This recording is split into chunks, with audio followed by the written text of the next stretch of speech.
तो last time हमने क्या देखा था, देखिए ये very important relation last time हमने देखा था। De Broglie wavelength of electron का शॉर्टकट फॉर्मूला क्या है? Once again I am repeating because this is a very important formula. De Broglie wavelength of electron रहता है 12.27 डिवाइडेड बाय रूट फी या फिर square root of 150 by V angstrom. ठीक है, so this is very important formula. If kinetic energy of electron is given, then de Broglie wavelength is given by formula that is de Broglie wavelength is given by formula 12.27 divided by root e, that is square root of 150 by e. So from this relation we can get a one more important formula, that is energy, kinetic energy of electron is given by formula 150 by lambda square. अगर electron की wavelength आपको दी गई है तो electron की energy कितनी आती है? 150 by lambda square. Okay, so kinetic energy of electron is 150 by lambda square. This is one shortcut formula. And energy of photon कितना रहता है? शॉर्टकट फॉर्मूला उसका भी है 12,400 by lambda. So from this we have studied one very important numerical, that is energy of photon and energy of electron of wavelength 1.2 angstrom. So 1.2 angstrom अगर wavelength दी गई है तो energy of electron आता है 100 electron volt and energy of photon आता है 10,000 electron volt. उसके बाद this is very important part. Okay, so kinetic energy of particle के और दो फॉर्मूले यहाँ पे हम based on de Broglie wavelength निकाल सकते हैं। Kinetic energy of any particle का बेसिक फॉर्मूला क्या रहता है? हाफ एम वी स्क्वायर रहता है। Kinetic energy of particle is half M we square. तो यहाँ पे हमने मास को रिप्लेस किया तो काइनेटिक एनर्जी ऑफ पार्टिकल आता है half h phi by lambda. Kinetic energy of particle क्या फॉर्मूला आता है? Half h v by lambda. So this formula is in terms of velocity and de Broglie wavelength. And हमने velocity को replace किया तो kinetic energy of particle आता है half h square by m lambda square. Okay, तो आपको यहाँ पे क्या करना है? Only basic formula half M we square में पहले एम रिप्लेस करना है और उसके बाद फी रिप्लेस करना है। Based on that you can get two more important formulae, that is kinetic energy of particle, that is half hv by lambda or half h square by m lambda square. उसके बाद ratio of kinetic energy of particle to kinetic energy of photon, this is also a very important formula. kinetic energy of particle to kinetic energy of photon का formula क्या आता है? phi by 2c wavelength of photon divided by wavelength of particle. okay, so remember this formula. ये formula mug up करो, this is important formula. Kinetic energy of particle to kinetic energy of photon क्या रहता है? Phi by 2c wavelength of photon to wavelength of particle रहता है। Okay, kinetic energy of particle to kinetic energy of photon क्या रहता है? Phi by 2c into lambda photon by lambda particle. क्या formula है? Phi by 2c lambda photon by lambda particle. Once again क्या formula है? Phi by 2c lambda photon by lambda particle. और यहाँ पे अगर वेवलेंथ दोनों का सेम है तो kinetic energy of particle to kinetic energy of photon क्या आ जाएगा? फी बाय 2c आ जाएगा। Lambda photon lambda particle get cancel.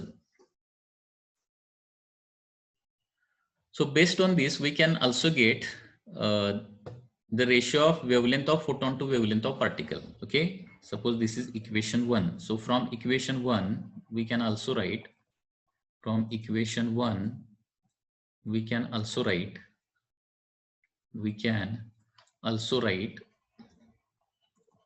that wavelength of photon to wavelength of particle. Okay, ये जो पार्ट है जो हम स्टडी करने जा रहे हैं, ओके, सो ये पार्ट थोड़ा सा डिफिकल्ट है तो इसका रिपीटेशन थोड़ा सा कीजिए। So lambda photon by lambda particle का फॉर्मूला क्या आता है? 2c by v into kinetic energy of particle to kinetic energy of photon, that is energy of photon लिख सकते हैं। एनर्जी ऑफ फोटोन कितना रहता है? एच न्यू रहता है या फिर एच सी बाय लैम्बडा रहता है। Okay,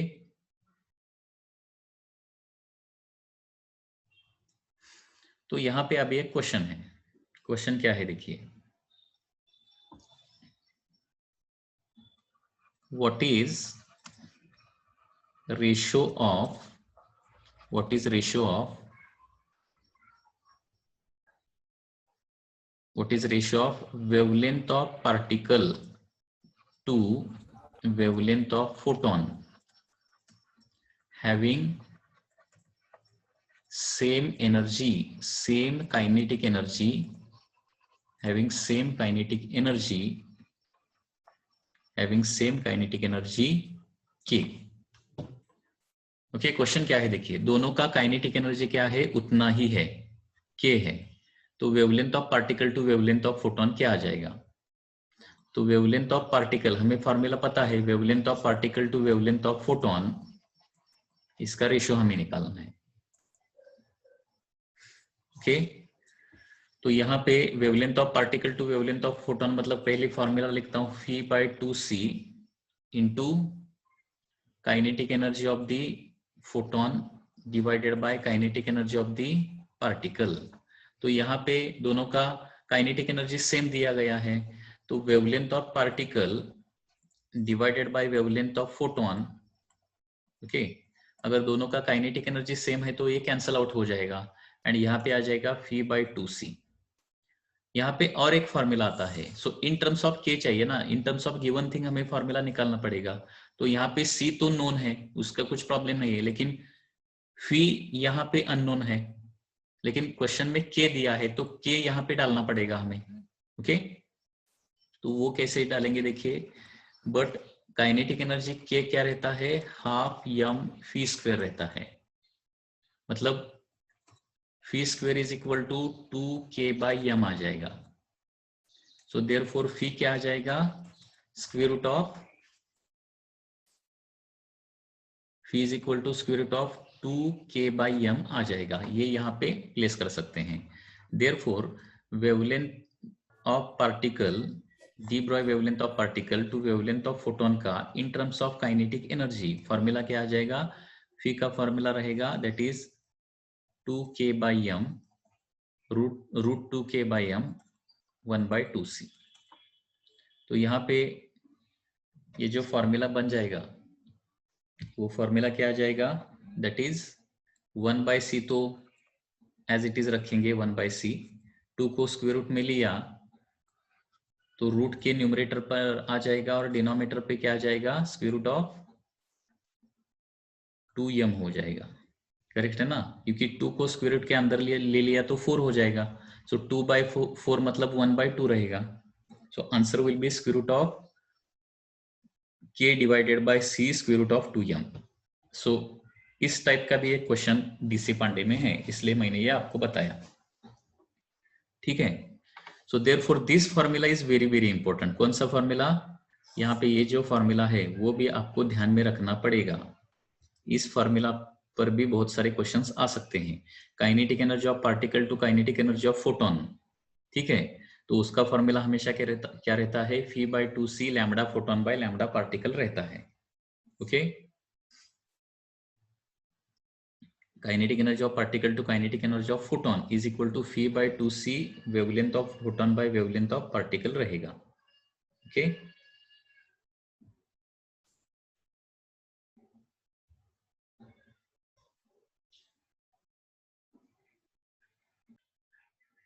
one more important question, यहाँ पे वन मोर इंपॉर्टेंट क्वेश्चन क्या है देखिए, if moving electron and photon has same de Broglie wavelength, if moving electron and photon have same de Broglie wavelength,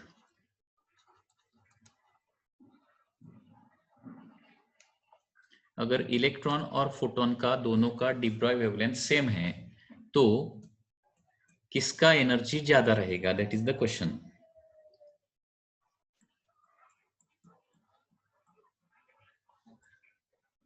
more energy, okay, electron and photon have same de Broglie wavelength, तो किसका energy ज्यादा रह सकता है, ये हमें निकालना है। अभी दोनों का वेवलेंथ सेम है तो एनर्जी ऑफ फोटोन आपका फॉर्मूला पता है, ओके, एनर्जी ऑफ फोटोन का फॉर्मूला क्या रहता है, एच न्यू रहता है या फिर एच सी बाय लैम्डा रहता है, energy of photon. And energy of electron मतलब काइनेटिक एनर्जी प्लस उसका मास का energy, total energy of electron कितना रहता है, mc स्क्वायर रहता है, ये हमेशा ध्यान में रखना है। टोटल एनर्जी ऑफ इलेक्ट्रॉन कितना रहता है, total energy moving electron and photon have same de Broglie wavelength, then who possesses more energy. तो इलेक्ट्रॉन का टोटल एनर्जी यहाँ पे हमको लेना है, टोटल एनर्जी मतलब उसका एनर्जी इन द मास भी लेना है, क्योंकि मास is also form of energy. So total energy of electron रहेगा mc square, okay, that is kinetic energy plus mass का एनर्जी, ओके, mc स्क्वायर। तो यहाँ पे m मैं रिप्लेस कर सकता हूं, m can be replaced by formula h divided by phi lambda into c square, okay, so that is the total energy of the electron। क्योंकि यहाँ पे देखिए lambda is equal to h by m फी रहता है, okay, lambda is equal to h by m फी रहता है, तो m क्या आ जाएगा, एच बाई लैम्बडा फी आ जाएगा, h by lambda v that is m को मैंने सिर्फ रिप्लेस किया है। तो energy, total energy of electron including its mass आता है lambda c square divided by sorry h c square divided bye lambda we या फिर फी लैम्बडा। तो ये हो गया एनर्जी ऑफ फोटोन, ये हो गया total energy of the electron including its mass, mass के साथ उसका total energy, because mass is also a form of energy. ठीक है, तो यहाँ पे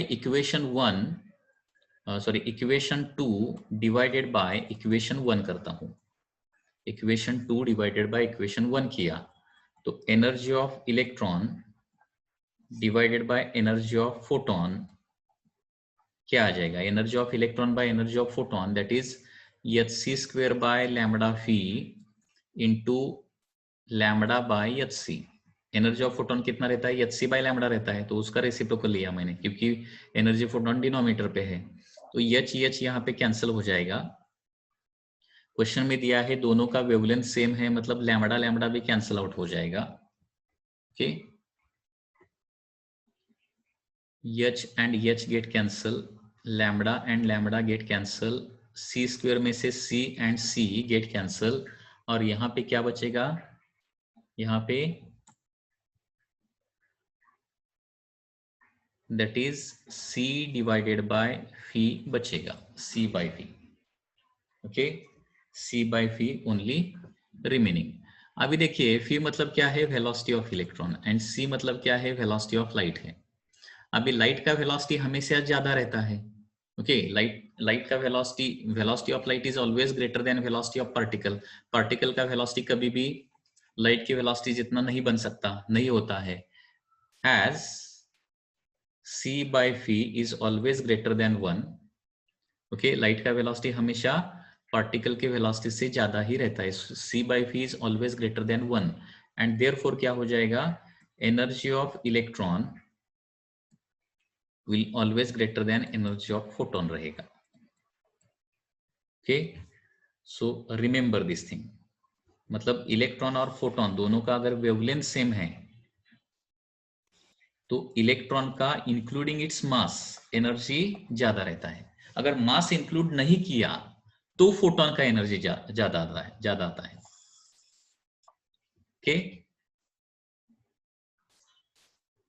क्योंकि आपको और एक फॉर्मूला पता है ना, और एक कौन सा फॉर्मूला है, kinetic energy of particle to kinetic energy of photon, electron is a particle ना, so kinetic energy of particle by kinetic energy of photon, वो भी फॉर्मूला हम यूज कर सकते हैं। वो फॉर्मूला यूज करने पर क्या आ जाता है, phi by 2c into lambda particle by lambda photon आता है ना, ये फॉर्मूला भी आपको पता है, करेक्ट है ना, K particle by K photon, K particle by K photon क्या रहता है, phi by 2c lambda photon by lambda particle रहता है, sorry lambda photon by lambda particle, lambda photon by lambda particle रहता है, ठीक है। तो यहाँ पे अगर दोनों का वेवलेंथ सेम है, अकॉर्डिंग टू दिस रिलेशन क्या आता है, देखिए दोनों का वेवलेंथ सेम है तो lambda photon lambda particle cancel हो जाएगा। एंड काइनेटिक एनर्जी यहाँ पे देखिए, काइनेटिक एनर्जी ऑफ पार्टिकल मतलब electron divided by kinetic energy of photon, according to this relation क्या आता है, फी बाय 2c आता है। एंड यहाँ पे देखिए v by 2c is always less than 1 आ जाएगा। फी by 2c will always be less than 1। मतलब अकॉर्डिंग टू दिस रिलेशन क्या आ जाएगा, kinetic energy of the photon is always greater than kinetic energy of the electron. मतलब difference क्या है दोनों में, देखिए अगर टोटल एनर्जी ऑफ इलेक्ट्रॉन और टोटल एनर्जी ऑफ फोटोन हमने लिया तो इंक्लूडिंग द मास, तो किसका एनर्जी ज्यादा आता है, इलेक्ट्रॉन का एनर्जी ज्यादा आता है। एंड ओनली काइनेटिक एनर्जी हमने थिंक किया, तो काइनेटिक एनर्जी थिंक करने पर क्या होता है, फोटोन का काइनेटिक एनर्जी हमेशा इलेक्ट्रॉन के काइनेटिक एनर्जी से ज्यादा ही रहता है। ओके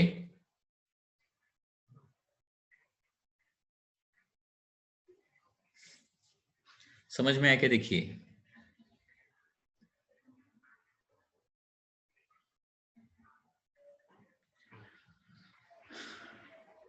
सो डीसी पांडे का डीसी पांडे का वॉल्यूम 1 वॉल्यूम 2 दोनों बुक है ना, you can purchase that book for this chapter और यू कैन टेक जेरॉक्स।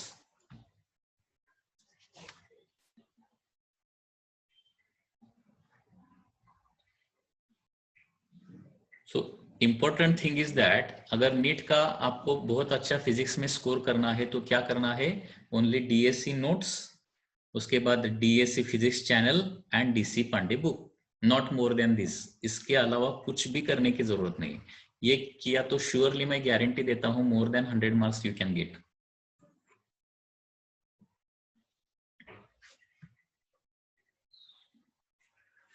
मतलब डीएससी डीएससी एंड डीसी, ये ध्यान में रखिए। Okay D D and D, 3 Ds। okay 3 Ds are important।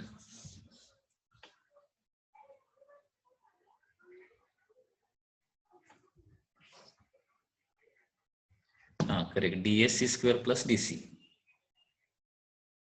DSC square plus DC.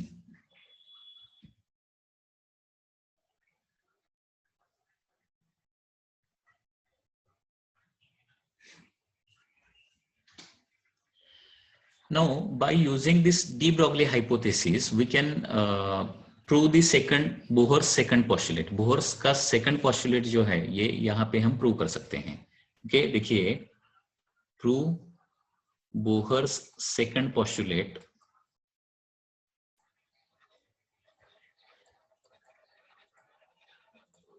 by using de Broglie hypothesis।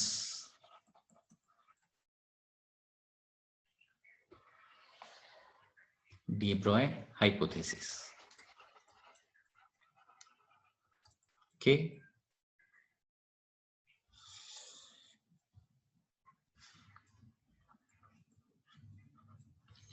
Bohr second postulate bye using de Broglie hypothesis हमें prove करना है। तो इसके लिए आपको बोहर्स का सेकंड पोस्टुलेट पता होना चाहिए। बोहर्स का सेकंड पोस्टुलेट जो है रिलेटेड टू एटम है, ठीक है। एंड बोहर सेकंड पोस्टुलेट क्या है, angular momentum of electron atom में। Okay in any atom, okay in any atom क्या रहता है, according to Bohr second postulate in any atom angular momentum कितना रहता है, angular momentum of electron, angular momentum of electron जो रहता है कितना रहता है आपको पता होगा शायद, डू यू नो दिस।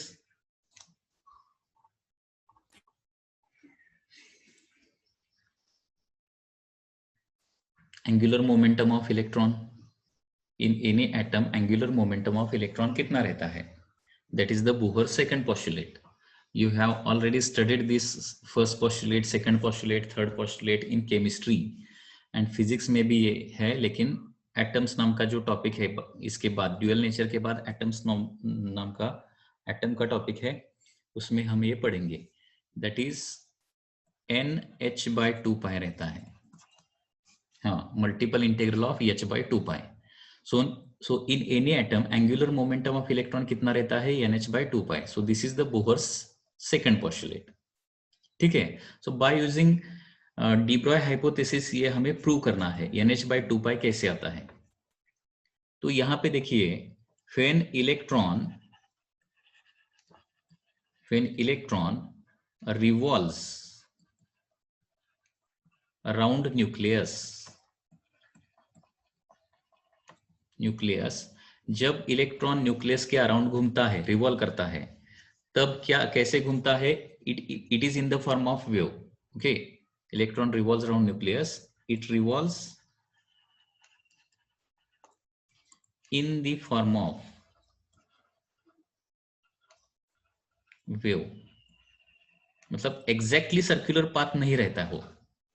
पहले हम बोलते थे वो एग्जैक्टली सर्कुलर पाथ होगा, लेकिन एग्जैक्टली सर्कुलर पाथ नहीं रहेगा।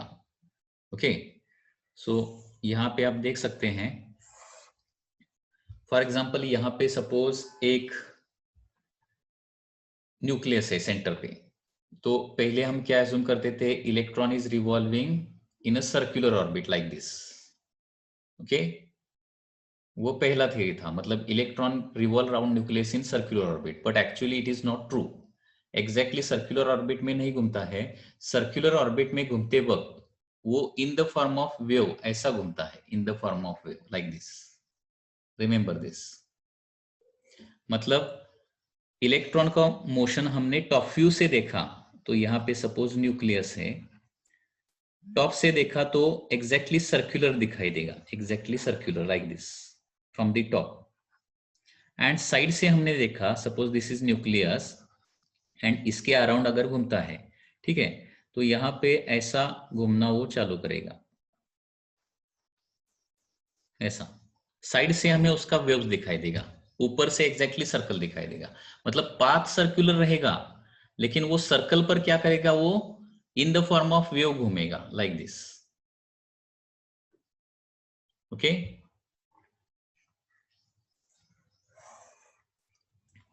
वंस अगेन बता देता हूं, यहां पे देखिए, इलेक्ट्रॉन एटम के अराउंड एग्जैक्टली सर्कुलर ऑर्बिट में नहीं घूमता है। ओके, तो वो कैसे घूमता है? देखिए, मतलब हमने ऐसा इलिप्टिकल ऑर्बिट निकाला है, मतलब 3 डायमेंशन में हमें अगर इसका डायग्राम निकालना है तो ऐसा दिखेगा। यहाँ पे न्यूक्लियस रहेगा आपका, और इलेक्ट्रॉन सपोज पहले क्या एज्यूम करते थे, ऐसा सर्कुलर ऑर्बिट में घूमता है। तो सर्कुलर ऑर्बिट में घूमते वक्त it moves like this in the form of wave, ऐसा घूमता है। सो ऊपर से देखने पर हमें एग्जैक्टली सर्कुलर ऑर्बिट दिखाई देगा। ओके, सर्कुलर ऑर्बिट में घूमते वक्त वो अप एंड डाउन ऐसे मूव करता रहेगा। ओके, सो इलेक्ट्रॉन का motion it is like a wave. So according to the de Broglie hypothesis, so when electron moves around nucleus, it revolves in the form of wave. And यहाँ पे क्या होता है देखिए, and circumference of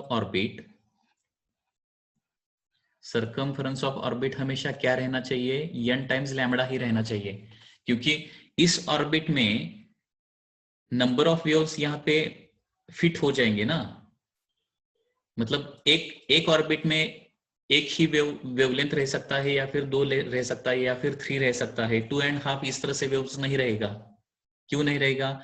लेकिन क्योंकि देखिए, मूव करते वक्त कोई भी पार्टिकल वेव कंप्लीट करके ही मूव करता है। यहां से बीच में ऐसा नीचे नहीं आ सकता, ठीक है ना। मतलब एक ऑर्बिट में मिनिमम एक वेवलेंथ बैठ सकता है, या फिर उसके बाद 2 वेवलेंथ बैठ सकता है, या फिर उसके बाद 3 वेवलेंथ बैठ सकता है, इस तरह से हो जाएगा। तो सरकमफ्रेंस ऑफ ऑर्बिट हमेशा क्या रहेगा? 1 लैम्बडा रहेगा, या फिर 2 लैम्बडा रहेगा, या फिर 3 लैम्बडा, क्योंकि एक ऑर्बिट में कंप्लीट वेव्स ही बैठेगा, हाफ वेव कभी नहीं बैठेगा। circumference of orbit is always equal to n lambda. So 2 pi r is equal to क्या हो जाएगा? circumference of orbit का फॉर्मूला क्या रहेगा? 2 pi r is equal to n lambda रहेगा। ठीक है, तो दोनों यहाँ पे 2 pi r is equal to n lambda हो गया। तो यहाँ पे लैम्बडा को मैं रिप्लेस करता हूँ। लैम्बडा का फॉर्मूला हमें पता है। लैम्बडा का फॉर्मूला क्या रहता है? h बाई एम फी रहता है। You know this lambda according to de Broglie hypothesis wavelength is equal to h by p या फिर h बाई एम फी। अभी एम फी को LHS को लेता हूँ, 2 पाई को RHS को लेता हूँ, तो क्या हो जाएगा? M phi r is equal to NH by 2 pi आ जाएगा। एंड एम फी आर मतलब क्या रहता है? एंगुलर मोमेंटम रहता है, angular momentum. And therefore angular momentum क्या आता है? NH बाय 2 पाई आता है। Okay, therefore angular momentum is always NH by 2 pi आता है। So Bohr's postulate and de Broglie hypothesis एक दूसरे को प्रूव करते हैं। अगर बोहर सेकंड पोस्टुलेट करेक्ट है तो वो डी ब्रॉगली हाइपोथेसिस करेक्ट है, और डी ब्रॉगली हाइपोथेसिस अगर करेक्ट है तो बोहर सेकंड पोस्टुलेट भी करेक्ट ही है। Okay, so in this way we can prove, and in this derivation we get one more important formula, that is circumference of orbit हमेशा कितना रहता है? n लैम्बडा रहता है। ये हमेशा ध्यान में रखना पड़ेगा। ओके, जब इलेक्ट्रॉन न्यूक्लियस के अराउंड घूमता है तो क्या होता है? Circumference of orbit is always equal to n lambda रहता है। Circumference of orbit is equal to n lambda. When electron moves around the nucleus, circumference is equal to क्या रहेगा? n lambda रहेगा। okay, circumference of orbit is equal to n lambda। मतलब first orbit के लिए relation क्या रहेगा? For first orbit यहाँ पे देखिए, according to de Broglie hypothesis for first orbit 2 pi r is equal to lambda रहेगा। फॉर सेकेंड ऑर्बिट क्या रहेगा? 2 pi r is equal to, so 2 pi r one is equal to lambda, 2 pi r two is equal to 2 lambda रहेगा। For third orbit 2 pi r three, third orbit का radius suppose R3 है, तो क्या रहेगा? ये 3 lambda रहेगा, and so on. Okay, so in this way electron revolves around the nucleus in the form of wave।